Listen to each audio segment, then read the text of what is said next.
Welcome to Keith Knight, Don't Tread on Anyone and the Libertarian Institute. Today, I am joined for part 4 of my discussion with Stefan Molyneux of freedomain.com. Links will be in the description below. Mr. Molyneux, of all the taboo topics, which one do you think is most important to discuss? Well, I think the most taboo topic at the moment is that if we don't reason with each other, violence ensues. I don't know why people don't get this connection. Maybe it's because of child abuse, maybe it's because of bad schooling, maybe it's because of the media, but we really only have the choice of reason or violence. And if we can't negotiate with each other according to some relatively objective rules, all that is left is bullying, manipulation, and escalation. If we can't find win-win situations, I mean, if you desperately need food, and you can't trade or voluntarily beg and get resources that way, you have no choice but to steal.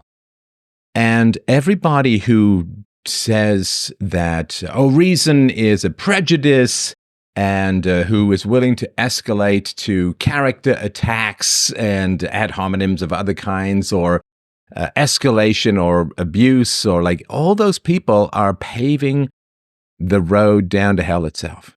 And I don't know why people don't see that. Maybe it's because their personal relationships are so crappy or something like that. But the most taboo topic is shouting people down, getting them deplatformed, saying that they should be unpersoned, saying that violence is an acceptable response to certain ideas or arguments, no matter how bad or terrible or horrible those arguments are. I mean, we as a society should be confident enough that even if some absolute corrupt lunatic comes along and says, I think slavery is the most moral, blah, blah, blah, blah, blah, we should be like, hey, we've dealt with this a couple of 100 years ago. Here's all of the reasons as to why you're wrong, and we should lay it out. But censorship and deplatforming and aggression and escalation and mass flagging and all this kind of stuff is a confession that arguments are weak, and you do not make an argument stronger by destroying its opponents. You strengthen an argument by engaging in the public square. And of course, when you have bad arguments, ideas, or data, sending it underground, removing it from the public square where competent people can debate these lunatics, sending it underground simply creates a parallel society of people who can't be corrected. It's a terrible idea. So everybody who has the impulse, this idea is so terrible and offensive, I must shout it down, I must destroy it, I must get people out. You are absolutely confessing that you don't have a good answer. Now, then, of course, people also have a funny thing where they say, well, there are so many people in society with really, really bad ideas. There's these far-right extremists, or whatever you want to say. There's, a huge half of America are the deplorables and have these terrible ideas, are racists and so on. And it's like, well, who's been responsible for educating these people? And it's funny, I don't know why people don't see this connection, but maybe it's just me. But it's like, if you're saying half the country is full, the minds of half the country are full of absolutely terrible, appalling, wrong ideas, well, y'all had them as kids for 12 years straight. Thousands and thousands and thousands. You can't teach them how to think better. You can't teach them how to reason. Well, there's all these people in society, they won't listen to reason. They're just prejudiced and bigoted. It's like, y'all educated them. The government. So what you should do, if you genuinely think that people just have terrible, terrible, terrible ideas, is you should completely change your educational system. Because if it's just cranking out people who are just bigots and appalling and unthinking and uncaring and selfish, and it's like, well, y'all educated, and it's not like it's reading, writing, and arithmetic these days. It's foundational moral education that occurs in schools. So all of the most taboo idea is that if you won't reason with people, you are setting the stage for violence. And everybody who contributes to that, everybody's got to put a log on that fire to burn down the whole world. And I don't know why we have such a passive acceptance of people who reject reason, because we absolutely know, every single factor of history and philosophy and morality tells us where this goes. We either reason with each other or we come to blows. And blows were bad enough in the past. Now we've got weapons of mass destructions. Those blows could be fatal to the planet as a whole. And I don't know why people don't see that this escalation is almost inevitable if we don't find a way to reason with each other. What actions can people directly take in their personal lives to increase their income and overall standard of living? Well, in most things, there's theory and there's practice. Like there's the hypothesis, there's the business plan, and then there's the execution. So there's two things that you need to, say, increase income or gain more value in a relationship of some kind. Number one is you have to have a way of making the case that you provide more value. So if you're a salesman and you have doubled your sales from last year, you can go to your manager and say, hey man, assuming you're not on pure commission, hey man, I've doubled my sales, I should get a raise.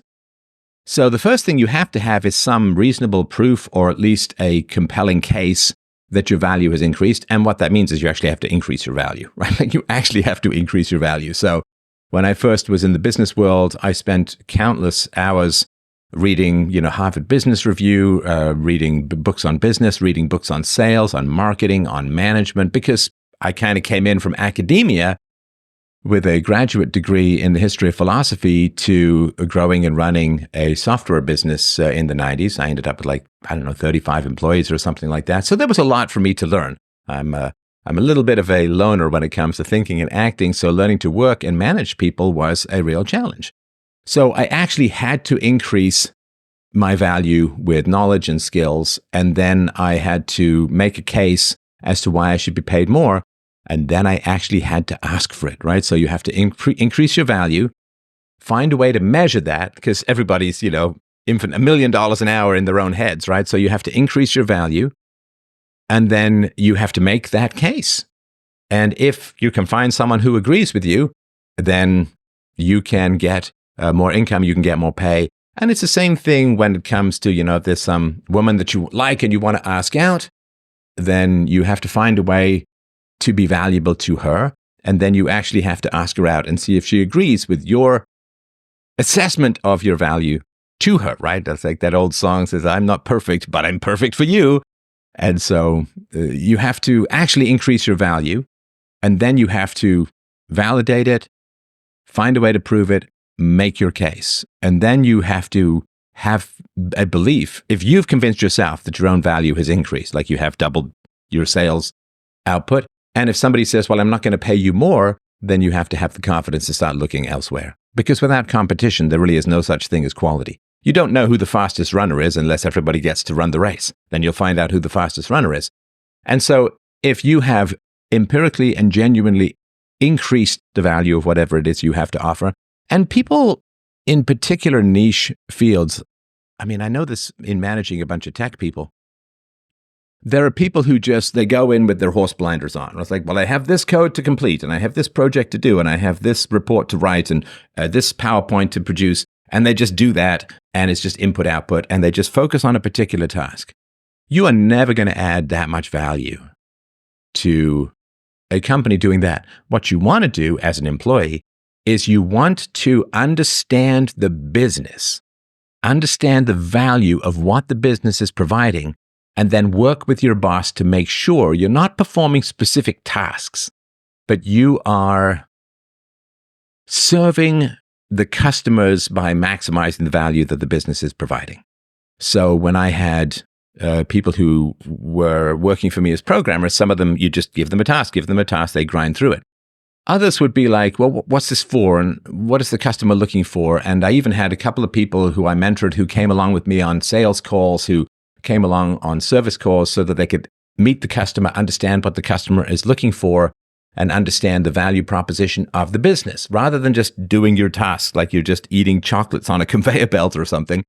You want to actually figure out what the business is doing and what the value proposition is. And that way you can ask yourself the most fundamental question, which is, how am I serving the customer? How am I adding value to the customer? I always used to say to my employees, don't come to me for a raise. I'm not paying you. I'm not digging into my bank account and paying you out of my own cash, right? Who is paying you? And it took a depressing amount of time for some people to get this. It's like, who's paying you? The customer is paying you. And so if what you're doing is serving the customer, right, because we're not taking money from the customer, we're handing money back. So, briefly, one of the value propositions was there's a particular business task that was about $3,000, and using our software, and it happened hundreds of times a year in a business, using our software, it cut the cost 40%. And we'd validated that, and so we had the spreadsheet, the whole presentation. So we could, give me, $200,000 for my software, and I'll give you $300,000 back this year, and the rest of it is all profit, right? So we're not taking money from the customers, we're giving money to the customers by reducing their costs. And the way in which we're saving money for the customers, the delta for that is what you get paid from. So getting to understand the big purpose, don't just be like this hamster wheel person who's just like, oh, I got a task, but figure out how the task helps the customers. Because, of course, if you help the customers, your boss looks good, the company makes more money, and then you can legitimately ask for that. So understand the larger context of what you're doing in the business world. And that way, you can also be in a partnership with your boss. Your boss says, well, I think this will help the customers the most. And you can say, well, that certainly will help the customers. Here's another thought. Let's run it through the metrics. Let's figure out what can happen. And that way you can be a participant. And it's much more fun that way. It's much more creative. The hamster wheel, eating chocolates on a conveyor belt stuff is why people get depressed and feel alienated from their labor. The old Marxist criticism that you're alienated from your labor, that in the past you used to make a whole chair, now you just bolt on one leg, 100 times a day. But one of the reasons people feel alienated from their own labor is they don't know what it's for. What are you doing this project for? What is this piece of code for? What is this PowerPoint for? What is the goal? And if you are just doing this hamster wheel chocolate on a conveyor belt stuff, then you can't add that much value, and your life becomes progressively more meaningless because you're doing a series of incomprehensible tasks because you're ordered to. It's like being a well-paid serf. So figure out the purpose of what you're doing, figure out how you can add value to customers, and document, record, because your boss is not psychic. He doesn't know everything you're doing. Record stuff. And then continually check in with your boss. Is this actually adding value to the customers? Is this valuable? Is this the maximum value that I can provide? And if your boss is constantly agreeing with you that you are providing maximum value or the most value that anyone can think of, then when it comes to a raise, you say, hey, man, you keep telling me I'm providing maximum value, which means the customers are paying you more for my time. I'd like a little taste of that, my friend, right? So you've got to just make a case. But just going and feeling like, well, I deserve more money. I want more money. That's all very petty and childish. You need to make a business case, and you need to sell yourself in this life. And you don't want to be a fraud, right? You don't want to say, well, I deserve more money when you're not actually verifiably adding more value, because that's going to be non-sustainable, to put it mildly. But yeah, add value, make the case, have the documentation, and be willing to walk if people won't recognize your value. Yeah, it's important because you see that, well, businesses will just pay the least amount of money, and that's why we need a minimum wage. Turns out a microscopic percentage of workers actually earn the minimum wage. So how do you explain all these people getting paid more? And this was such an important lesson for me, because the first time in an early job that I asked for a raise, it was, I have a lot of bills. Can you guys please give me more money? And recently, when I asked for a raise, I said, here's where I was when I started. Here are things I have now that I didn't previously have. Here's the value I could add to the company. I didn't say customer, but I should have said customer. Here's the value I could add to the company. If I stay on, could I please get this raise? And then it was fortunately accepted. So that is just so important for people to have. The amazing thing is that the last two jobs that I worked, the number one reason people lost their job was because of attendance. So much of this is actually within our grasp. People showing up late, people not showing up at all. So I had just previously had this idea that, well, the poor stay poor and the rich get rich in society, and there's not much you can do. You could, have a revolution and change the system, but other than that, your hands are just tied. The fact that I thought that was just so unproductive for so long that I think these messages are so vitally important. Well, sorry, just to interrupt this for a second, because people don't understand how radical resentment of work is and resentment of bosses is. So how is it that I was able to succeed in the software field even though mega corporations were doing the same thing? Well, because I was broke. And I know this sounds kind of odd, but there's this constant churn in society. So many people, when they get money, they just increase their spend, right? It used to drive me crazy with people that I worked with. They'd get their hands on some cash and they'd just immediately buy more stuff. And I'm like, no, freedom is a buffer. You got to have some savings. Otherwise, you don't really have anything to negotiate from because you've got to eat what you kill in the moment. There's no storage, right? So when you have a bunch of rich people, they can't compete with the talented poor. Because when I first started my software company, my rent was $275 a month. I mean, I was living in one room in a house with 5 other people in a pretty rough section of town next to an abattoir. I mean, I had no car. I've never been a big one for clothing or sort of ostentatious spending or something. So I could live on less. And when you can live on less, you can sell your product for less. If you've got to pay someone $150,000, then you have to pass that cost along to the customer. So poor people are a constant threat to the wealthy because the wealthy get comfortable, they get complacent, they get lazy, and there is a churn in a free market because the wealthy have particular talents. Their kids are unlikely to inherit all of those talents. You know, like the kid of a great singer is probably going to be a better singer than average, but not as great as the great singer. It's just a regression to the mean, it's called, right? So rich people who become wealthy, they want to hang on to that privilege. And in a free market, the best way to hang on to that privilege is to make poor people resent working, resent bosses, feel exploited, because resentful workers are not very productive. They don't like coming into work. They don't want to understand the business. They dislike their boss. They're obstructive. They're difficult. They spread negative rumors. They don't do they're not focusing on productivity. They just kind of hate being there. So this propaganda, and it's a kind of funny thing that the people who are doing well in a relative free market have a huge incentive to sow the seeds of resentment among the poor. And I saw this because I grew up in a very, very poor environment, like welfare, really the bottom and dregs of society. And you could see this resentment was just being sown all the time. You're just being exploited, man. The boss makes 10 times what you make, but you're the one who actually produces the goods, right? There's a line from an old Police song, which is, I work all day in the factory, making a machine, but not for me. Must be a reason that I can't see, right? And this idea that you're the ones doing the real work, man, the bosses are just parasites, and then you don't like the bosses, you don't learn, you don't get mentored by the bosses, and it's a way for the wealthy people to stay wealthy, is just sow all of these seeds of resentment among the poor, because they know the poor can radically outwork and outcompete them, because the poor are hungry and lean as hell. And that is a thing that, the mammals overtake the dinosaurs. There's a constant churn in the free market, but if you can convince all the poor people who have low overhead and a huge work ethic that they're just being exploited and they should resent their bosses and hate going to work and it's all terrible and so on, man, you're crippling a lot of people who would outcompete you. And it's a beautiful thing for the wealthy, but a terrible thing for society as a whole.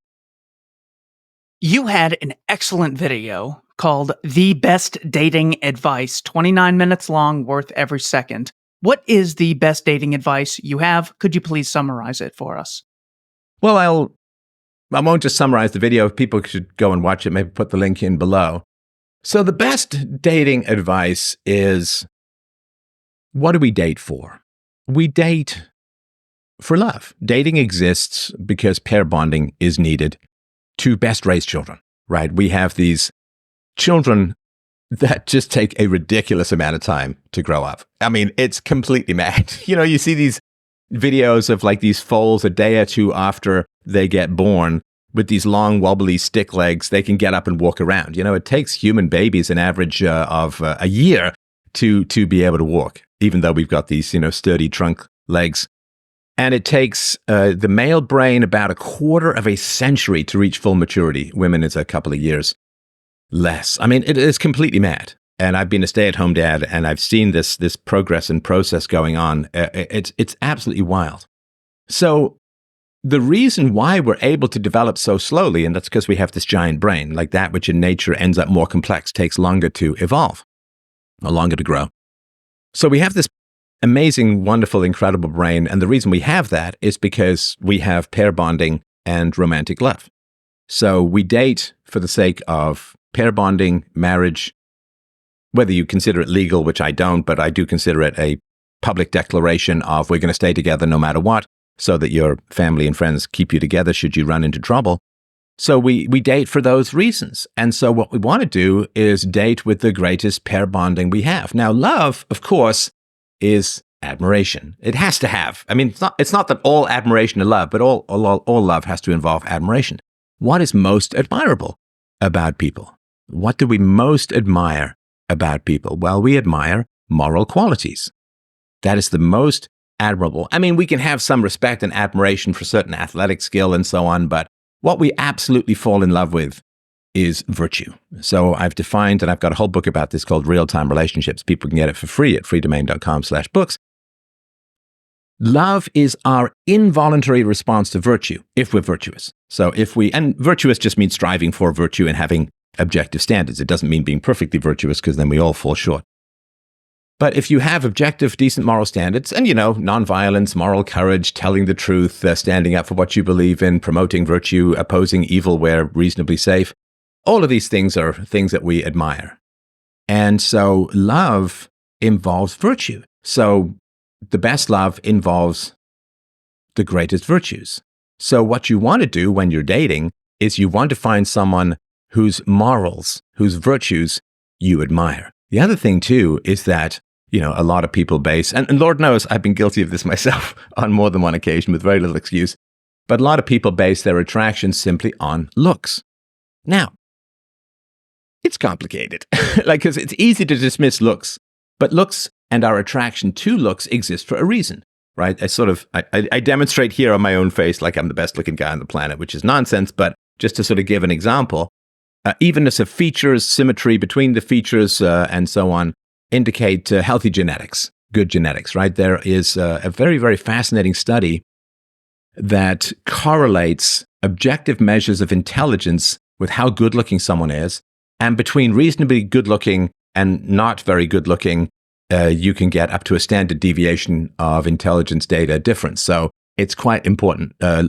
Good-looking people tend to have higher verbal skills. They tend to be better at negotiating, which is very important for marriage. They tend to be healthier, they tend to live longer, and they tend to make more money. Now, some of that's the halo effect, that people just like having good-looking people around, so maybe they'll pay them a little bit more, but given that it also correlates with intelligence to some degree, which correlates with income. It's interesting. So if you want to know how intelligent someone is, you could and you had to choose between two metrics, just see how good-looking they are, or know their educational attainment. Those two things are about equal in predicting somebody's intelligence. So it's not that looks are so shallow, they mean nothing. No, they do mean something. I mean, obesity is negatively correlated with intelligence. And again, of course, there are very smart people who are very fat, and there are not so smart people who are very lean, but in general, it's a proxy. So a lot of the things that we find attractive are proxies for, healthy genes and intelligence and so on. So it's not like looks are completely unimportant, but if you are not focusing on the person's virtue, then you are not focusing on that which will foundationally cement your pair bond. And of course, I think most of us have known people over the course of our lives who've had children with somebody who's corrupt or immoral or shallow or selfish or narcissistic. And man, it's a brutal life. I just had dinner the other day with a friend of mine I've had for like over 30 years. And we were just talking about this, man. And we all know people they've just had kids with the wrong person. And it is an absolutely brutal life. And it's even worse for the kids, which is they are the real victims because they didn't have a choice about it at all. So if you're just somebody's sexy, again, nothing wrong with sexy. That's a good thing. But you will spend a fairly significant time over the course of a marriage. You'll spend a fair amount of time not having sex. I mean, it's, you could say, I don't know, half an hour, 3 times a week. That's an hour and a half of having sex. That's 1% of your week, less than 1% of your week. So you're going to spend a whole lot of time not having sex and a whole lot of time having conversations. And so you want someone, good conversationalists, good at negotiating. If they've had childhood trauma, they've found a way to deal with it. They've done therapy or something that's helped them deal with that childhood trauma, somebody with a good sense of humor, somebody who doesn't flip out, somebody who's not overly triggered by things and can talk through their emotions, somebody who can interrupt their impulses to act out aggression and say, instead of saying, you're an a-hole, they say, I feel really angry at the moment. I'm not sure why, but let's talk about it so that you can have a reasonable conversation. And last thing I'll say is the reason I think it's so important to focus on virtue over the course of a marriage, which, hopefully lasts from, 25 to 75 or 20 to 80 or something like that. Like that's 50, 60 years, right? Is that you ever look at old people and say, well, nobody wants to make out with them. She's 80, he's 78 or whatever it is. But what it is that keeps old people together is if you found your attraction and your love and your commitment on virtue, virtue tends to increase over the course of lifespan. If you just base it on looks, well, I'm going to be 58 now. I don't look like I did when I was 18, right? So if you base your attraction on looks, looks are going to fade. They just do. I mean, just a fact of life. And nobody ever believes it when they're young, and neither did I. But 'tis a fact. If you base, he's so athletic, well, athleticism declines over time. And you could say, well, I base it on his wealth. And it's like, yeah, and wealth can increase over the course of a life, but then you retire and income goes down and all of that, right? So what is the one thing that you can hook your heart into that is going to grow and swell over the course of life? Well, that's virtue, because we can always be better. We can always have more integrity and apply ourselves to spreading virtue and opposing immorality even more. And so if you look at moral qualities, and moral qualities don't have to fully manifest when you're young, but you do have to have the principles in general. So does the person believe in morality? Do they believe in objective principles? Do they have good verbal skills? Because good verbal skills means that you can negotiate, which is very, very important. Marriage is a lot of negotiation. And if you marry a woman, say, with good verbal skills, then she will negotiate with your children rather than yell at them or hit them or punish them, confine them, take away their dinner, or jam them down on stairs for these fairly aggressive timeouts and so on. Just negotiate with your kids. So somebody with morality, good verbal skills, that is who you want to get involved with. If my wife and I go for these 2-hour hikes and just yammer and chat the whole way, and it's an absolute joy. And you have that as the basis of your relationship. Man, you're doing well. And beauty, the last thing I'll say is physical beauty. I mean, it's a wonderful thing. I have no particular issue with physical beauty. It's a wonderful thing. But man alive, it is so out of bounds at the moment. When you think about our evolution, let's just say girls over the course of our evolution would get married in their teens, right? I mean, in general, right? And so physical beauty was supposed to be at its maximum coinage or of significant import for maybe 6 to 18 months, right? So a woman is of marriable age in our evolution, whatever that was in the tribe, and then she'd get picked fairly quickly. And I guess the most beautiful or most attractive woman would get picked more quickly. So you'd be out of the marketplace in 6 months, 12 months, maximum 18 months. And you'd probably be out of the marketplace by the time you hit 20. And then what happens? Well, then you have this endless conveyor belt of kids and all of the ravages that does. You're out in the sun with no sunscreen. You get kind of crypt keeper. You get kind of crypt keeper pretty quickly over the course of. So beauty is supposed to be this eclipse. It's not supposed to just last and last and last. And so one of the reasons why beauty is such an intense draw is because it's supposed to be a very short-lived flame. I mean, that's how we evolved. But now, and also, not only, but also a woman's beauty in a relatively small tribe of 100 or 200 people, or maybe a small village of up to 500 people or whatever, there'd only be a couple of dozen young men who would all really be interested in your beauty from a wooing and marriage standpoint. So the woman's beauty was very short-lived and of importance to a very small number of people, again, for a very short amount of time. And that's one of the reasons why it burns so brightly and why we're so immeasurably drawn to physical beauty.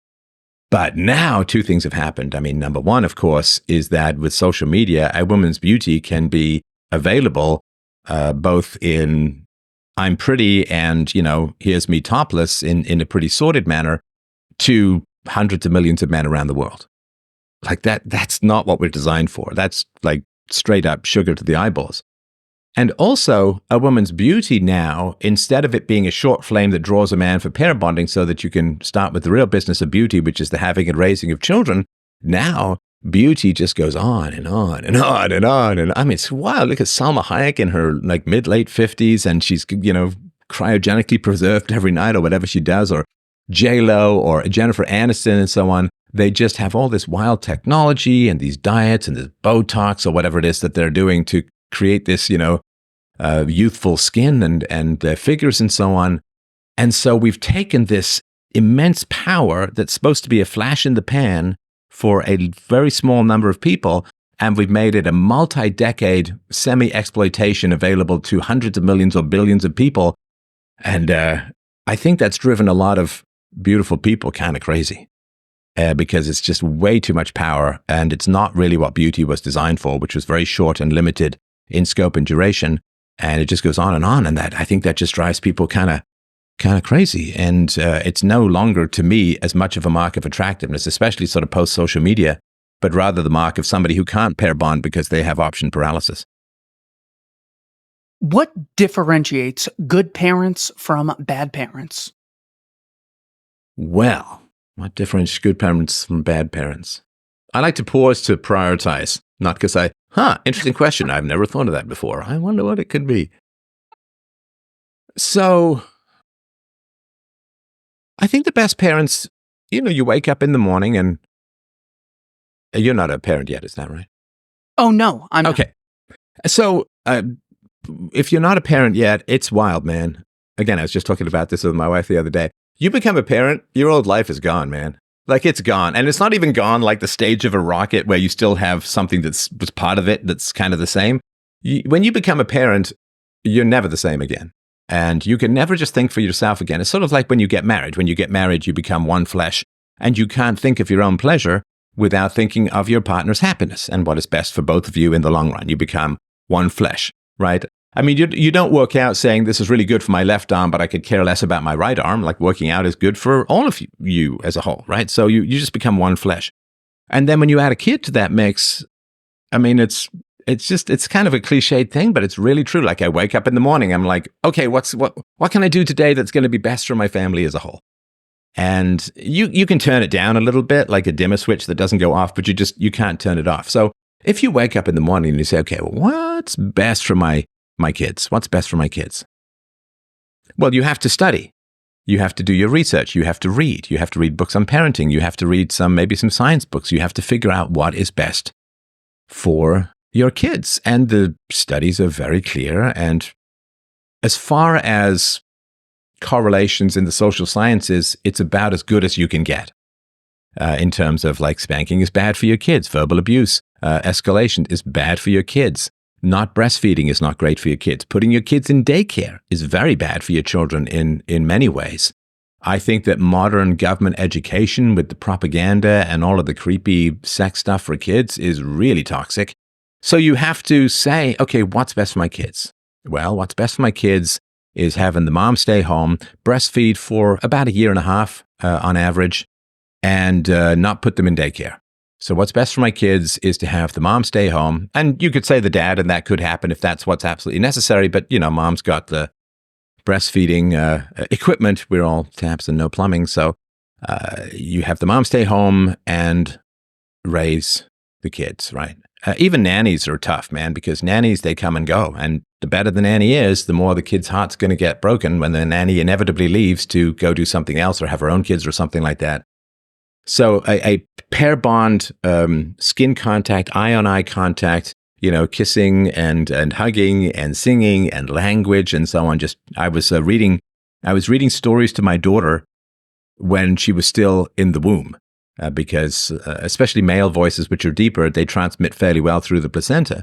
And the studies show that the babies who are read to in the womb recognize their father's voices when they come out. So there's a continuity there that's really nice. So focusing on what's best for your kids and getting the data to find out that what you're doing is in fact best for your kids is really great. And people who refuse to upgrade their parenting, well, I parent the way that I was parented. It's like, but that's not just how people live. I mean, the people who say, well, I just parent the way I was parented, I bet you they don't have rotary dial phones and still a little modem going when they want to connect to the internet, right? They've upgraded their cell phones, they've upgraded their cars, they've upgraded their internet access, they've upgraded their computers. So yeah, we just need to upgrade. So focusing on what's best for your kids and getting the data to recognize it, and then just doing that. Just doing that. That's, I think, the basic thing. You really have to, I say you have to enjoy your kids' company, but if your kids know that you really enjoy their company, that gives them a great sense of security. And if your kids know that the dysfunctions that they may have in their personalities are your fault as the parent, then there's a real pair bond. Because for children to grow up happy, they need to feel secure and they need to experience their parents' devotion as absolute. Now, that doesn't mean never correct your child or never suggest, hey, no more candy today, or we got to go to the dentist, right? Because that is helping your child in the long run. But if your kids know that you love them, you enjoy their company, you're always focusing on what's best for them, and that you're not going to blame them for personality dysfunctions because you as the parent are responsible for how your children develop to some degree. I mean, you obviously can't really control their height except by who you choose to marry. But in terms of the moral contents of your child's mind, that's your deal. So if your kids know that they really enjoy you really enjoy their company, then they will, of course, warm to you. And kids love to please their parents. We evolve that way. And so you don't have this conditional thing where you say, well, I like you when you do this, but I don't like you when you disobey or you don't do this or you don't do that. That's real conditional. And that's very tough for kids because they can't be secure, that kind of conditional approval. For parents to take responsibility for their own lives is really, really important. If parents play the victim, that's going to transmit to the kids and paralyze them in terms of self-ownership. And I would also say that whatever you want your kids to do, you have to first consistently model yourself for years. I mean, if you want your kids to identify the difference between a tree and a driveway, you have to consistently use the right word for tree and driveway for quite a long time for them to get that. If you want your kids to tell the truth, then you have to consistently model telling the truth for years. If you want your kids to have integrity, if you want your kids to talk about their feelings, then you have to do the same in sort of age-appropriate ways. So whatever you want in your kids, well, you want your kids to respect you. It's like, okay, well, have you respected them for years? And if you understand that your kids are a reflection of your own consistency and integrity, then rather than trying to fix your kids or change your kids, you focus really on changing your own behavior and modeling that which it is that you want in your kids. And then the last thing I would say is, of course, like no violence, no aggression. I think that's sort of taken for granted. But try not to live automatically. And that's why I was saying, figure out what's best for your kids. Have the dedication for what's best for your kids and then figure it out through research. Because, so many parents are like, people, okay, I graduated from high school. I guess I got to go to college. Okay, then I've got to I get a job, I got to date, I got to get married.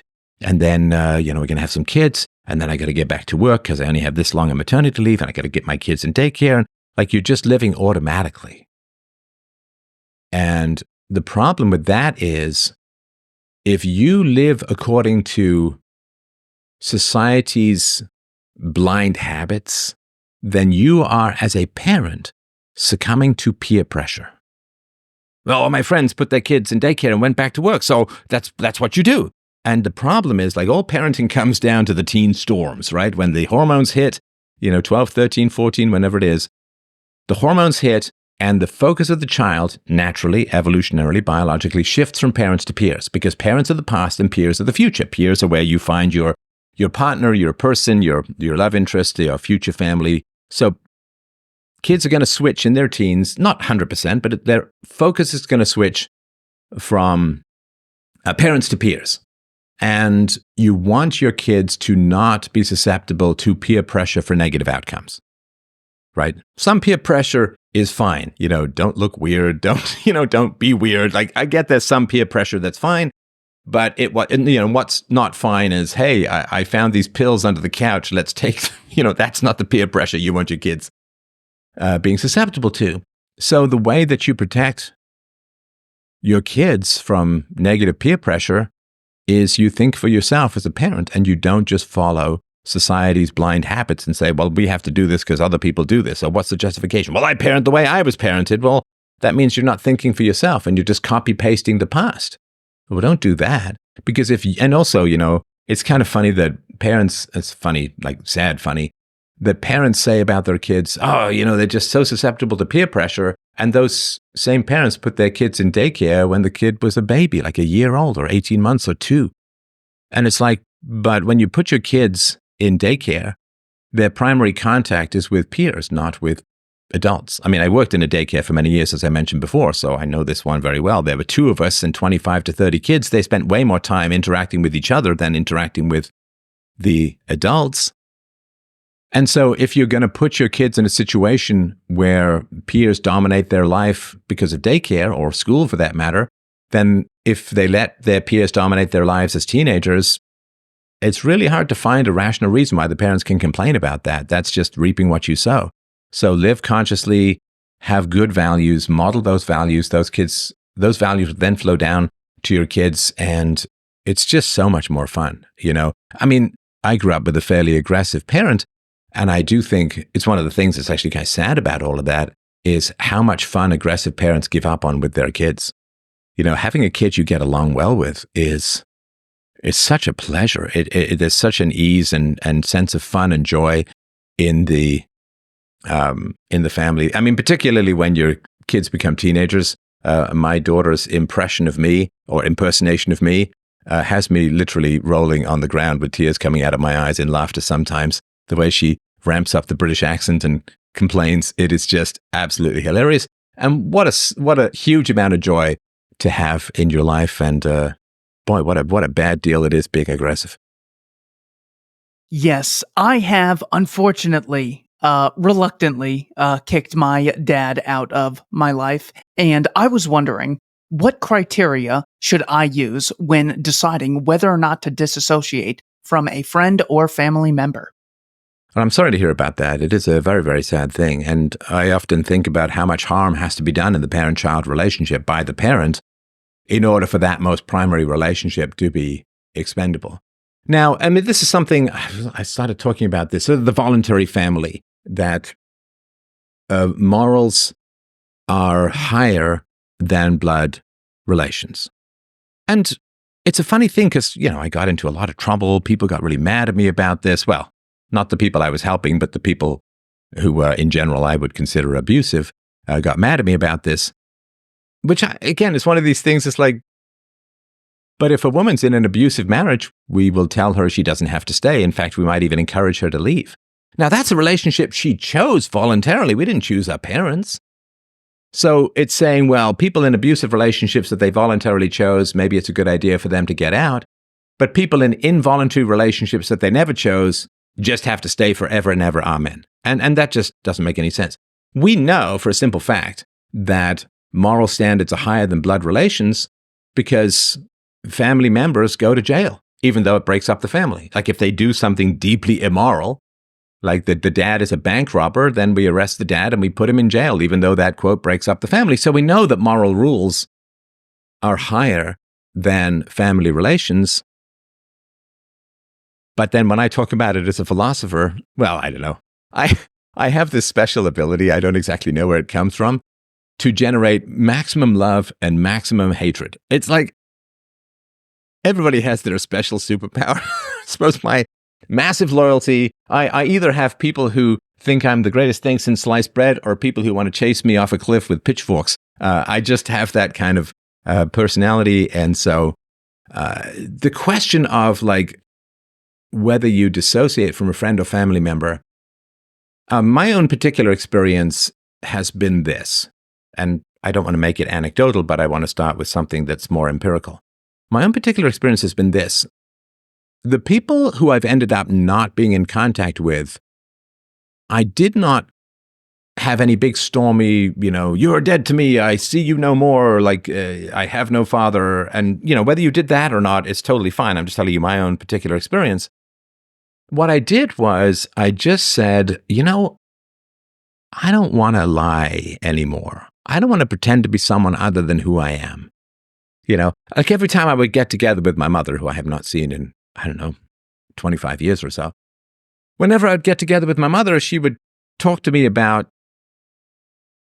topic X. And it doesn't really matter what it was. And it was just obsessive. Like an hour or two, I'd just be like sitting there kind of trapped like a sailboat trying to tack against the wind of her words. And I didn't like it.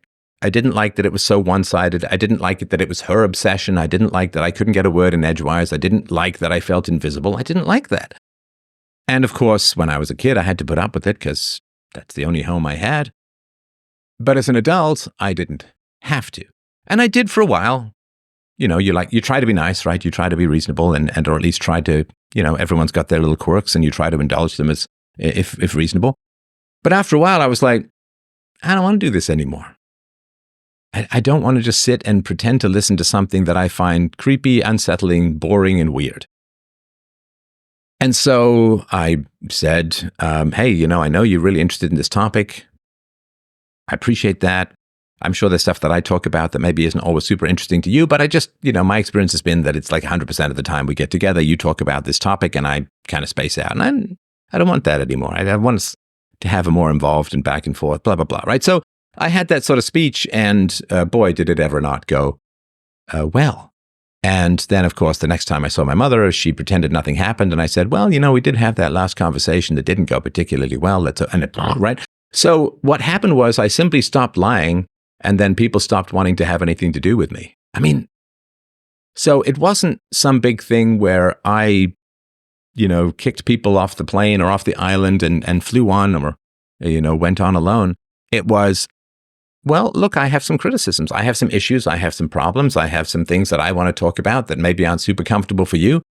And I found out very quickly that if I was honest, people didn't really want to spend time with me. Some people, obviously I have people now who do. My hand puppets, of course, and my inflatable friend. But if you're just honest and tell people what you think and feel, do they actually want to spend time with you?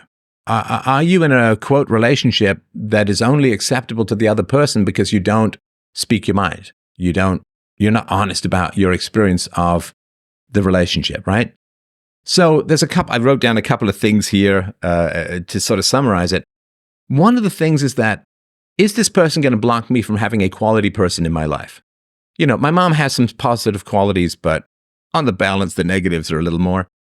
And so if I, when I meet a really great quality moral woman and then I'm like, here's your mother-in-law for the next 50 years, is that going to have her run for the hills? Well, I can't sacrifice my future for the sake of my past. I can't sacrifice love for the sake of history. And I can't sacrifice a chosen relationship for the sake of an unchosen relationship. So if, say, my mother being in my life is going to prevent me from having a quality wife, sorry, like that's not even a close choice for me.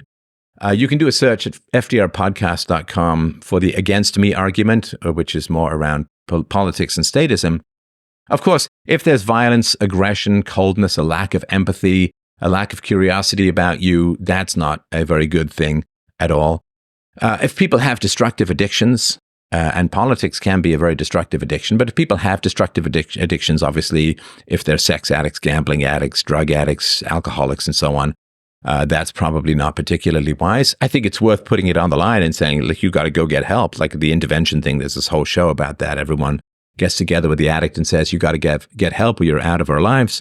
That can help. Is it a one-way relationship overall? Relationships have, tide comes in, tide comes out. Sometimes you focus more on what your partner needs. Sometimes they'll focus more on what you need for various reasons. Your partner has some big upset. You'll spend a couple of days talking to them at the exclusion of your own thoughts and feelings. But does it balance out overall? I think that's important. And can they accept you for who you are? When I was younger, I don't know. I think it's true for most people. Like, you got to fake a whole bunch of stuff. Even if you have a good family at school, you have to fake it. You have to fake being interested in all of the nonsense that they're talking about. And school's way worse now than it was when I was a kid. When I was a kid, it was just boring. Now it's like mentally dangerous. It's like toxic. And so you got to pretend to be interested in school and care about it, as opposed to rolling your eyes and saying to the teacher, You're really boring and this stuff means nothing to me. So you got to lie that. If you have families, sometimes you have to pretend things that you don't particularly believe or want or like and so on. And so at some point in your life, and this happened to me, I think it was in my late 20s or so, where I was just like, I don't want to spend the rest of my life not telling the truth. And some of the greatest highs and some of the lowest lows have come out of that sort of just basic decision. Like when I was a kid, I had to falsify things because telling the truth is pretty volatile when you're a kid, right? Especially if you have aggressive parents. And in university, I was pretty good at being honest, but you still had to not talk about a whole bunch of things. And so at some point, I was just like, what's that line from Risky Business? Sometimes you just got to say, what the heck, or heck it. So at some point, I was just like, you know what? There's billions of people around the world who don't tell the truth. I, for various reasons, could not tell the truth when I was younger. I'm just going to try this telling the truth thing. I'm just going to try being honest about what I think and feel, the research that I have, the conclusions that I've come to. I'm just going to tell the truth. And this was like this, like, you know, when they test some nuclear weapon and you can feel the tremors in like half a world away. It was kind of like that. Telling the truth is just like this radical thing that sets off these weird, secret, hidden detonations. Nothing's obvious. No house falls down. The clouds don't vanish. The seas don't part in front of you. People don't burst into flames. So there's nothing real obvious and visible, but there's like this hidden earthquake that goes through your life like this subtle shockwave where people's neurons just get rearranged in one way or the other. And through the process of just telling the truth, it acts as an a-hole repellent and a signal to bring virtuous people to you. And it is really the greatest decision that you can make. It's straight out of Hamlet, right? Above all, to thine own self be true. And then it follows as night follows day. You can't be false to anyone. Just tell the truth and be honest. And that will drive the bad people away. It will win the good people close to you, and it will draw virtuous people to you. And there's a lot of volatility in that process. But I tell you, man, I would not have it any other way. Absolutely. And that's why I think this topic is so important to discuss. My dad once asked me, is there something I could do differently as a dad? And I stupidly answered this question accurately. Oh, no. Wait, you took him at face value? Oh, no. I took it. I don't know why I did that. I want to say I was 16. It led to another Rageaholic episode. And and at first it was really scary, but it was so clarifying. I go, oh, this is why my sister doesn't talk to you anymore. Because unfortunately for my dad, I came across Henry Hazlitt's book, Economics in One Lesson. So I learned about opportunity cost. And I go, this is a 30-minute rant. What could I be doing with my other 30 minutes of this scarce time that I have on this earth? So my things were the opportunity cost of being around the person. Second thing was, have I clarified my criticisms to this person in the past? Hey, I drive all the way up here and I walk on eggshells for 16 hours straight. And then I run to my car, start it like I'd like to jump in the window like Starsky and Hutch to get the hell out of there. Right when I'm like, I'm off the clock. I gotta go. And then the third thing was how much time they had to process the criticisms. It's not like, change right now. Here are my criticisms of you. All right, it's now dinner time. I'm out of here. It was, I think, 14 years from the day I was real clear with my first criticism. His other child, my sister, had stopped speaking to him. And I just lost all the energy. And I said, I don't ever want to talk to him again. But let me wait 24 hours before really telling him. I ended up waiting a month before saying it, from the day I made that decision officially to when I actually told him. So it has been so liberating.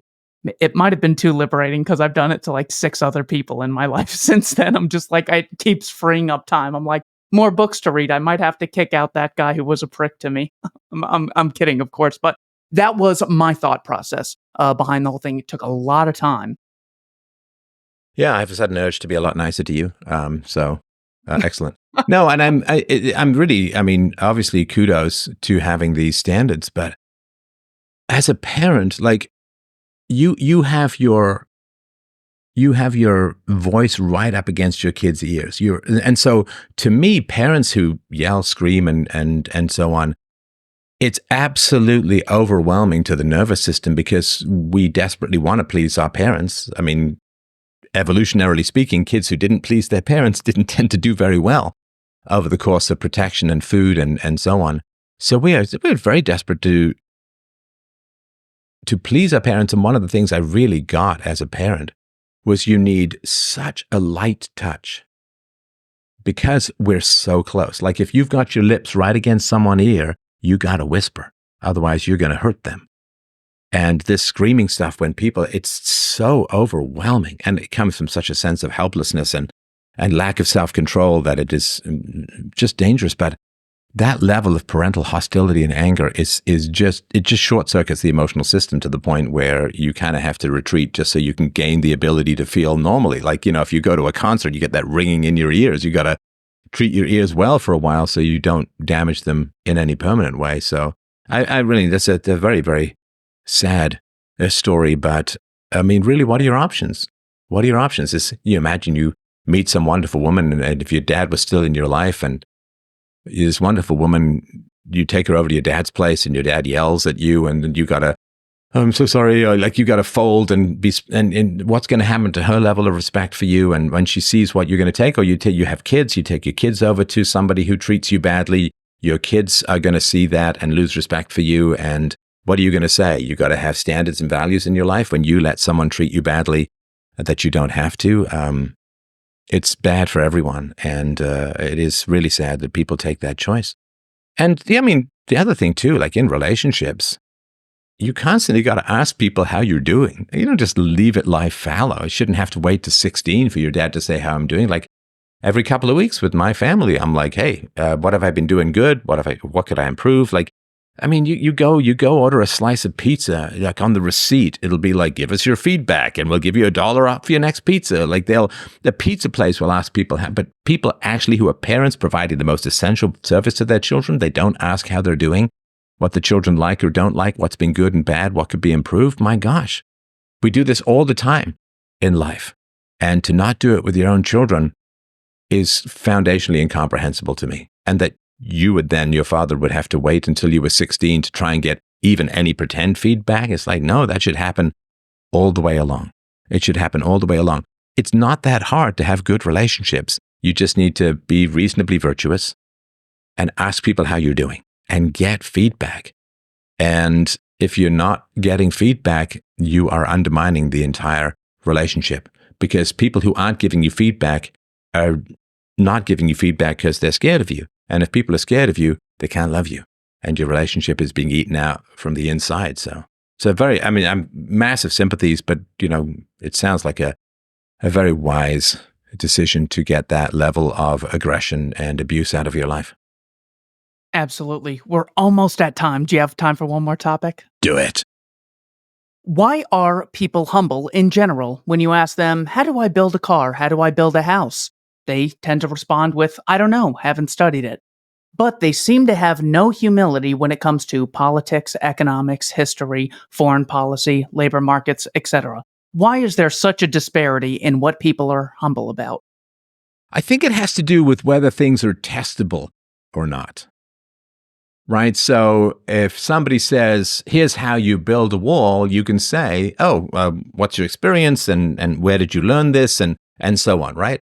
Now, if they say, well, I don't have any experience, but I saw a wall once on CNN, you'd be like, well, so stuff which people can have personal experience with, they tend to tell you about that experience and they tend to have credibility because they've done that, right? So, I could talk a little bit about how to have a reasonably successful podcast. I could talk a little bit about how to run, I've been an entrepreneur for like 30 years. So I could talk a little bit how to start and run a business, how to manage people. I can talk a little bit about marriage and success. I've been very happily married for like 22 years. And this coming from a parents who divorced when I was a baby, that's, fairly decent improvement. I can talk a little bit about some parenting stuff because, I've been a stay-at-home dad and my daughter and I get along very well. People can hear her from time to time on my show. So this is not, I'm not claiming something without any evidence.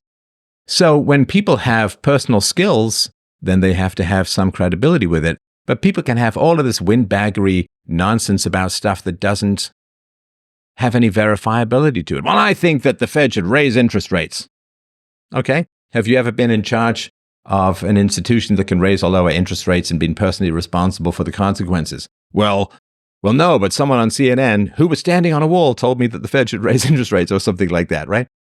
So the more abstract and the less personal and the less consequential, right? This is the skin in the game argument, is that if people don't have skin in the game, I don't particularly care what they have to say about a topic. It's just noise. So if, somebody says, and you've seen these videos, right? We should take migrants. Oh, here's a migrant to come to your house. Well, I can't, right? If people say we should do more to help the poor, right? I'd be like, okay, so what have you done? Because the poor is not some weird abstract category. They're actual people with virtues and flaws. And the only people who genuinely think that the government can help the poor are people who've never really, really tried to help the poor. I mean, I grew up poor, and I created companies and created jobs, and I hired some of the people I grew up with because I was able to give them jobs, and I helped the poor. I've created like 100 jobs over the course of my entrepreneurial existence. I mean, it's not massive, but it's not nothing. And so there are people who have gotten jobs and income because I started and ran companies. I got raises for people when I worked for other companies, got some people 30% raises, 40% raises, which takes them out of lower middle class to middle class. I've put a lot of time and effort and energy into people who call in shows and say, well, I'm 25 or 30 and I don't make any money, and I sort of tell them the ways that they can do to improve their income and their potential. So, I've done a lot to help the poor. And so when I say the government can't help the poor and somebody says, no, the government should help the poor, my question is, okay, tell me your history of actually helping the poor. Tell me about the neighborhoods you went to, the people you talked to, and their success or failure based upon following your advice. And it's a great clarifying bar for people to get over. And it's not that complicated. I mean, we do this all the time, right? I mean, if somebody says, they send in a resume, I want to be a surgeon, right? Do they just say, sounds good, I've seen you cut an apple, off you go take somebody's appendix out? No, they'd verify it. They'd say, okay, what's your education? We need to talk to your previous boss. We need to verify your education. We need to see your statistics on success or failure in your surgeries and so on. People ask for verification before they'll let people be surgeons. And before I take any advice from someone, you don't take diet advice from the fat guy, and I would not give advice on how to seamlessly regrow your hair, right? So you just look for personal experience. And if people are talking about history, or as you say, foreign policy, the economy as a whole, I'm like, okay, if you really, really understand the economy, then you should be an incredible investor. Like, wow.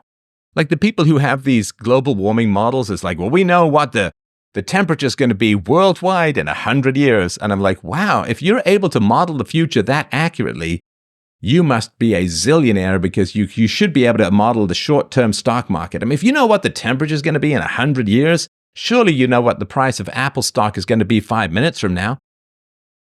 So let's take your predictive models to go out to massive complex systems. I mean, the weather's more complicated than the economy, certainly more complicated than the stock market.